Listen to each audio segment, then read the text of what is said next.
Okay, so the point is, this article originally came out and was meant for mass publication.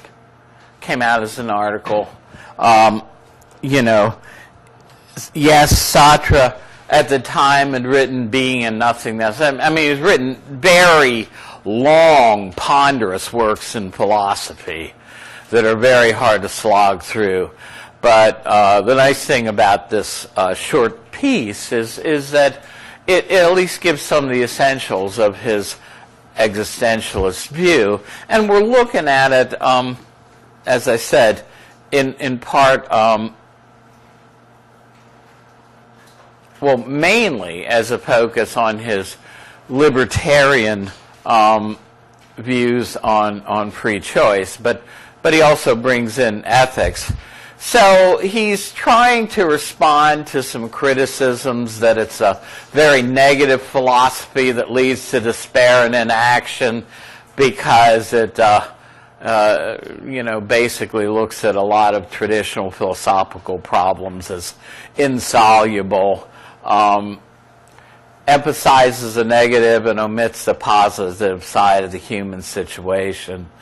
And this is the charge that I still don't think he entirely defends himself against. But we're not looking so much at his ethics, but he gets charged with taking a position in ethics that is called subjectivism. And I forgot to throw new, let's see. Yeah, I forgot to throw new whiteboard things in. Oh, there's one. No, it's not. Well, anyway, so that makes morality a matter of individual choice by denying all eternal moral standards, and he does that. For Sartre, you know, we'll see he's an atheist, so that there aren't any moral standards laid down by God for us. Similarly, he would reject a view like Plato's that says, well, there are some eternal moral standards simply written into the fabric of the universe, the forms, you know. For Sartre, there aren't any, and so, you know, a lot of people think he advocates a view that morality is each person's individual call. And now he mentions that even in his day, there were people with a religious bent, some theologians who incorporated a lot of existentialist themes. These are usually what would be called liberal or neo-orthodox theologians, not your typical conservative evangelical theologians, you know. And so he recognizes that you can mix existentialism with religion, but that's not his way of going about it. He says there are atheistic existentialists who think that the best way to carry out that philosophy is to leave God out of the picture entirely. And he agrees with Nietzsche's famous comment that God is dead. And of course, what Nietzsche meant wasn't that the God of the Bible was once alive and thriving, but somehow has passed away.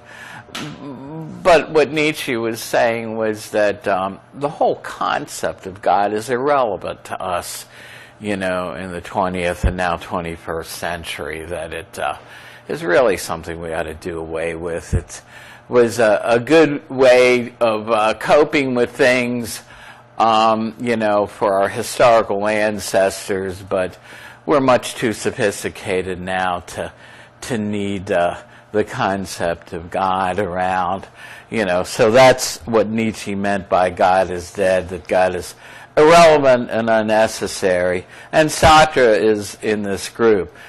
Now, both kinds of existentialists share, you know, this is the cogito ergo sum for existentialism. This is the one phrase that sums up the whole philosophical view, existence precedes essence. Now, here he's talking about that being true for human beings if there is no God around. Now, what does he mean? Well,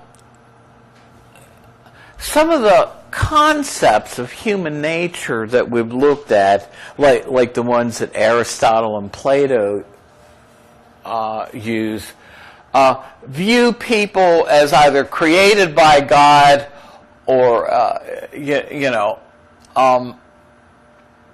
or as having essential natures. So, if human beings, he says, were created by God, then, we would be made according to a divine plan of what a human being is supposed to be. Now, for Plato, there wasn't a divine plan, but there was a form for a human being that already existed, right? And his impersonal God used that form. And we'd be made by some divine procedure, made to serve a divine purpose, if there were a God around. And so he says our situation would be much like the situation of a manufactured object. Now, I was thinking of this as a paper knife. Somebody told me that he may have just had in mind what we now call a letter opener. But it doesn't matter. The same point. This is one of those knives where you cut paper. It's like a guillotine. You open it up and there's a blade. But in order to manufacture something like this, or even a letter opener, first he had to have some conception or some plan of what it was going to be, right? And then there would be a manufacturing procedure where you take that plan and you'd implement it, and there would be a purpose for which you would want to manufacture something like this, to cut paper. And in the concept of a human being, if God is around, it's God who makes us according to a divine purpose. Or Aristotle thought that, our purpose is obviously to be reasoning beings. We saw that in Aristotelian ethics. But if you're thinking, well, wait a second, Properowski, I thought you said Sartre is an atheist. For him, there isn't any God around.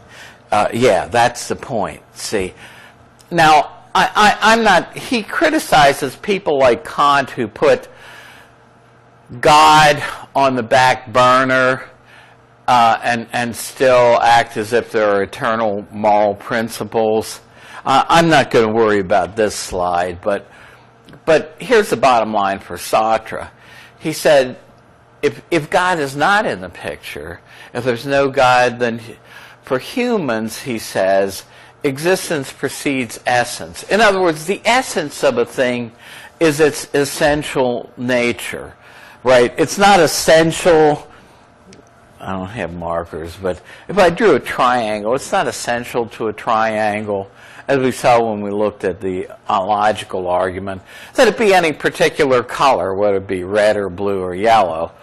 It could still be a triangle and be any color, but it is essential to what a triangle is that it have three sides and three angles, okay? So there are properties that are just what Aristotle called accidental, that something can have, but it's not part of what it is essentially. But then there are other properties that relate to what we are essentially. And so he says, our essential nature, then, would be thought up by God, and we would be made as human beings according to that plan. Or if you're somebody like Aristotle, there would be an essential nature built into the fabric of the universe. But he says, if there isn't any God around, then there's no God to form a conception of what our essence, of what it is or what it means to be a human being. So he says there's also no universal nature for him in the Platonic sense. There's no form of a human being like there was for Plato, you know. So this last sentence gives us the meaning of that phrase, existence precedes essence. He says, if we were created by God, then our essence would come first, you know, a concept of what our nature is going to be, and then we would be manufactured, and so our essence would precede our existence. But he says, as an existentialist, if I drop God out of the picture, we first exist, then we define who we're going to be. Collectively, as human beings, and individually, we decide what we're going to make of ourselves in this life. So humans first exist, that is, existence comes first, and then they decide what their nature is going to be. And not the other way around. So it's up to humans, you know, the famous humanist saying that goes back to one of the ancients, man is a measure of all things. It's a standpoint of humanism, a central feature of it, that we humans are responsible for making these decisions, not somebody else, not God for us. Richard Rorty, a contemporary humanist who was down at Virginia when I was there, gave a good illustration of this. Are androids human? You know, I mean, there are various science fiction films, you know, where you see androids. I mean, like the Terminator and what was the one that drawing a blank. Blade Runner, you know. Are androids human? Okay. Well, what Richard Rorty says is, the answer to that question is not going to come about because of something we discover in the nature of androids that settles the question one way or another. No, he says, it's up to us to decide whether or not we're going to admit them to the club. So if we want to call androids human, then that's all there is to saying that androids are human. In other words, human beings decide what it is to be a human being. And so, you know, this is what he says. So if you look at this is very different from Descartes saying he has an eternal nature, and he wonders what that nature is. For Sartre, we don't really have a nature, but we make up our nature, and so Sartre's famous phrase here, and I think this was from a page in your text, but it was probably a different edition, probably the edition sitting up there in 527. Man is nothing else but what he makes of himself. We determine our nature by, and here's where we get into free choice. In other words, he says we project into the future what we want to be, right? And then we make free choices along the way that bring about these projections. But what causes us to make those choices? Not something in our causal past, but a vision we have of what we want our future to be, what we want to make of ourselves. In other words, if you decide that you want to be in the nursing program, you're going to make different decisions along the way than if you decide that you want to go to business school or be an accountant. You know, some of them are going to be the same, right? Both people might want to take a philosophy course, but you're going to make different choices in the courses you take. And what conditions your choices? Well, it's that future vision. So Sartre wants to argue that as human beings, we make free choices, and these aren't determined by our causal past, but by a vision we have for what we make of ourselves. So, he says, collectively as human beings, since there's no God around, the responsibility for deciding who and what human beings are going to be, what they want to make of themselves, what morality is, that responsibility is now squarely on the shoulders of human beings themselves. They can't say, well, okay, God has determined all this stuff for us. You know. So we freely determine our own essence because, as we saw, existence precedes essence. And because we do this freely for Sartre, we're responsible for our essence, for what we are. And we are responsible, he says, for all human beings as well. Now, here's something that I don't think he can really pull off. Immanuel Kant can, one of the philosophers he criticizes, because Kant thinks that there are genuine universal moral principles. Sartre wants to get away from the claim that he makes morality just person relative by adopting a kind of cultural version of morality that says morality is relative to a culture. But so he says we're responsible for all human beings as well, because what we choose for ourselves we affirm to be of value for all. So if I say this is a good choice or this is a good ethical choice to make, he says I'm not only making that for myself, but I'm also saying, and this is a good ethical choice for other human beings to make as well. I think it's kind of hard, and there's another slide where you'll see. I think he still has person-relative morality, which is a very radical concept of morality.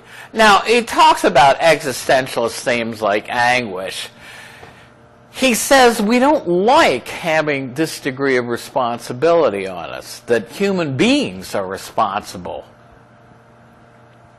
for determining what's morally good and bad, not some external force or principles of morality built in the universe or God. So he says this is a great responsibility for us because when we choose also for all mankind.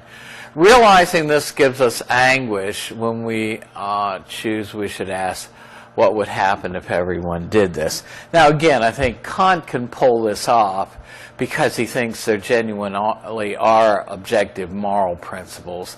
I don't think Sartre can. Because look at what he says. Now remember, Sartre is writing this stuff in the late 1940s, shortly after World War II. So you find a lot of war illustrations in his writings. He says a military leader, suppose there's a machine gun nest and you're, a sergeant or something, and it's like, well, okay, this is a German outpost. It's a machine gun nest. It's in the way of where we want to go. Do I now risk the lives of some of my men by ordering them to attack the machine gun nest, okay, and take it out. So he says a military leader may send a dozen men to their deaths in an attack he orders, and he feels anguish at this decision. He gives an option. But here's what Sartre says.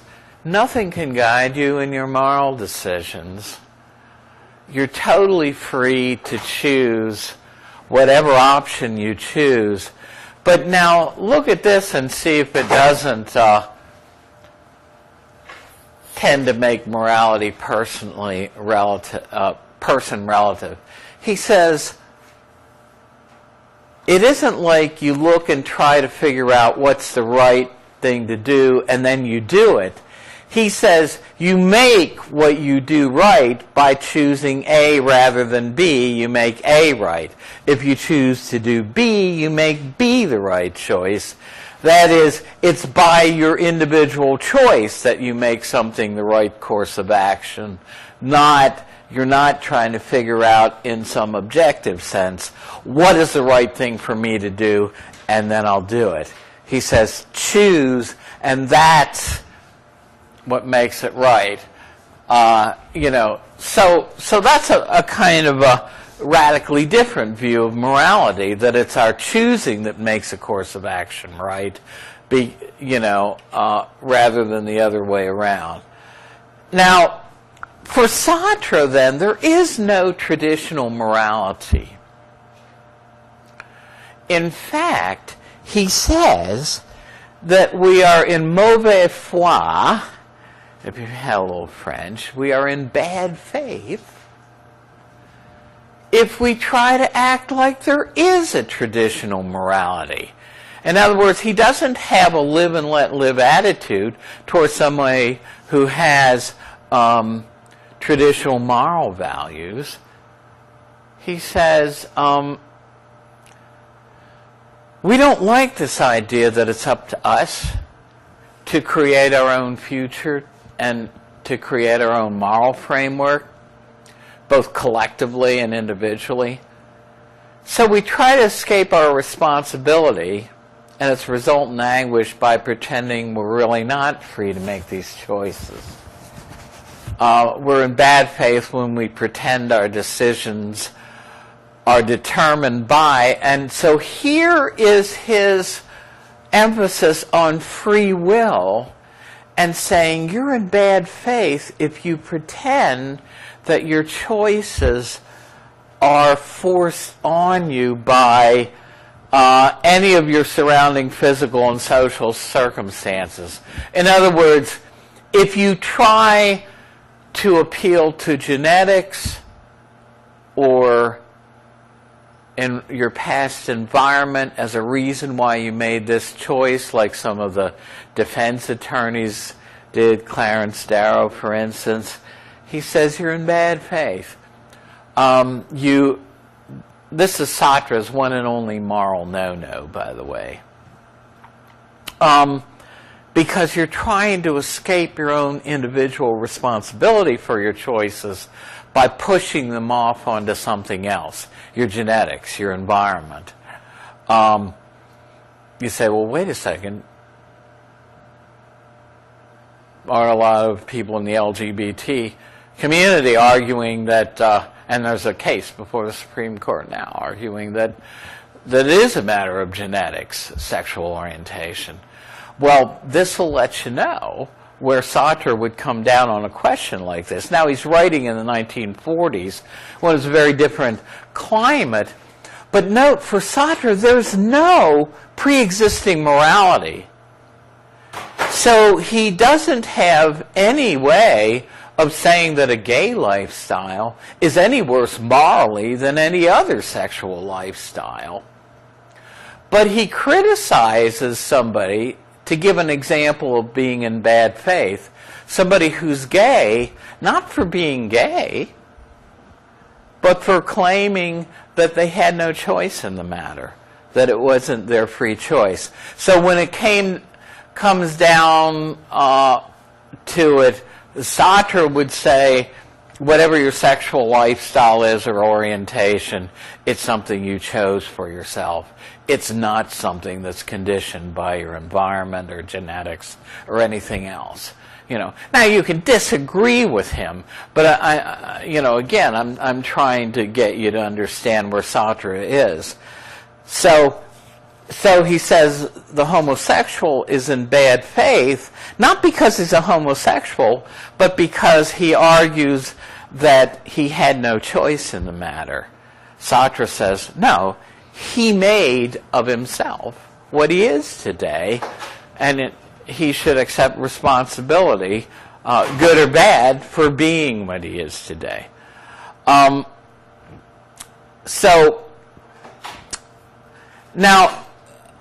also, abstract rules we did not make. Somebody, married couple. So we won't make them married out of wedlock. They have conservative moral values. Amniocentesis says your child is very likely to have Down syndrome. Do you want to abort the fetus? And they say, no. We grew up Catholic. And remember, Sartre is actually writing in France, a strongly Catholic country. And we accept that human life begins at conception. We think we would effectively be killing a human being if we had an abortion. And so there's really no choice for us if we're going to obey our traditional religious values. We cannot have an abortion. We're going to bring the fetus to term. We're going to let it be born. And if it has Down syndrome, it has Down syndrome. Right? Now, for Sartre, that person would also be in mauvaise foi, in bad faith. Why? Because they would say, well, we had no moral choice here. Our choices are conditioned by a pre-existing morality. For Sartre, there is no legitimate pre-existing morality, right? There's no God around, so how can there be a religiously based morality that's correct? And so, likewise, that couple who decided not to have the abortion because they thought their traditional values left them really no choice. As Catholics, they could not have an abortion. He would say they're in bad faith too. Now again, and here's a distinction where Sartre tries to draw a line between human beings and inanimate things in nature. He will agree that something like this cup of coffee is subject to the laws of nature, right? He talks about the en soi and the pour soi. In other words, well, actually, être en soi and être pour soi, being of itself and being for itself, or being in itself. He says that the existence status of inanimate objects, of non-human things, is being in itself. It's just subject to the laws of nature, right? But he says we as human beings have a different existence status. Hence, one reason why this is called existentialism. He says we are being for ourselves. In other words, we're the ones who can freely make choices and decide what our future is going to be. So being for itself is the totally free existence status of human beings. Hence his view on free will, libertarian.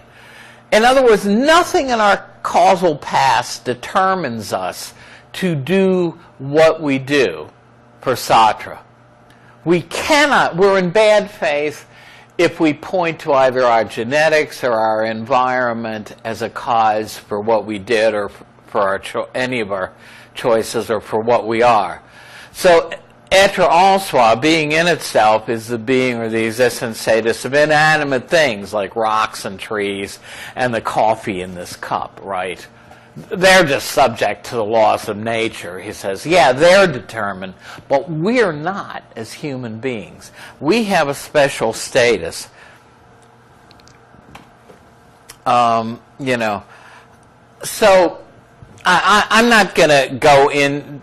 Some of these last slides really emphasize his relativistic moral views, you know. But he says if we look at morality, he thinks we're totally abandoned, right? He has a student who comes to him and says, what's the right thing for me to do?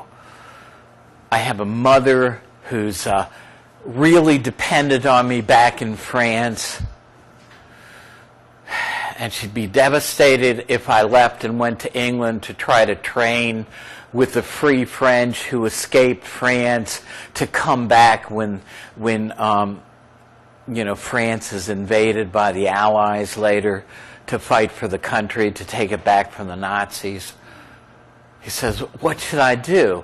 On the other hand, I think I have a responsibility to my country to do something like that, to run away and join the Free French resistance.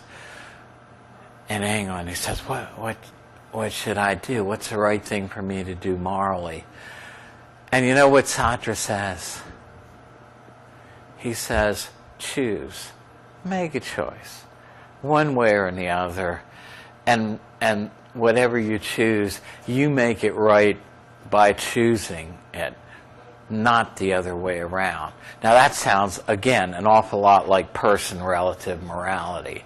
In other words, the guy's wondering, what pre-established morality is going to determine whether my choice here is to stay with my mother and take care of her needs because his father was no longer in the picture, or take care of my country's needs. You know, what's the morally right thing to do?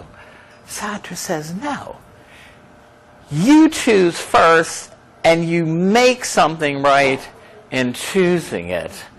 And you're free to choose either way, and there is no pre-established morality that determines what is the right thing to do. You do by making your choice. Now, this is a radically relativistic conception of morality. So he says if there's no God, there's no guidance within or without. And so we're more interested in free will, where some of the remaining slides focus more on his relativistic morality. I've used the same set of slides in ethics class where we went into Sartre's view of morality in more detail. But you can see what he's saying. If it's a future vision, I want to go to nursing school, I want to be an accountant, that determines your choices now. Like Constantinople's vision, or Constantine's vision of what Constantinople, this beautiful city he was going to build, is going to be. Or somebody constructing that building across the street, right? They first had to have a vision, and then they made choices that brought that vision to be. Then notice it's something in the future that's, you know, that's what's causing you to make your choices. So how can it be something in your causal past, is Sartre's argument, you know. And so this is one view of libertarianism, you know. Now there are other people like Kantians who would hold there is a universal morality, but we're not totally forced by nature, we're not totally part of nature. And Descartes would have argued the same thing, you know. And so we can rise above, you know, our environment and our genetics, you know, and what our lower nature would want us to do, and make moral choices freely. You know, there are a lot of philosophers who argue that we do have a human nature, you know, and there is a pre-existing morality, and you know, we have freedom of choice. But Sartre is kind of radical in this.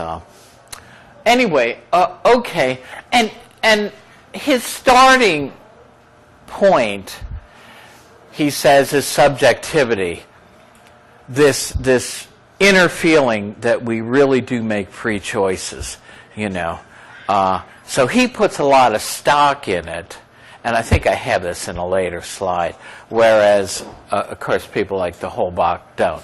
Okay, next time we're going to look a little bit at utilitarianism, because we want to do a little more ethics, even though we've done some from Aristotle, and we're touching on it here in Sartre, you know, before it's all over with. If somebody has a role, if you'd bring it up, and thanks a lot for coming out, and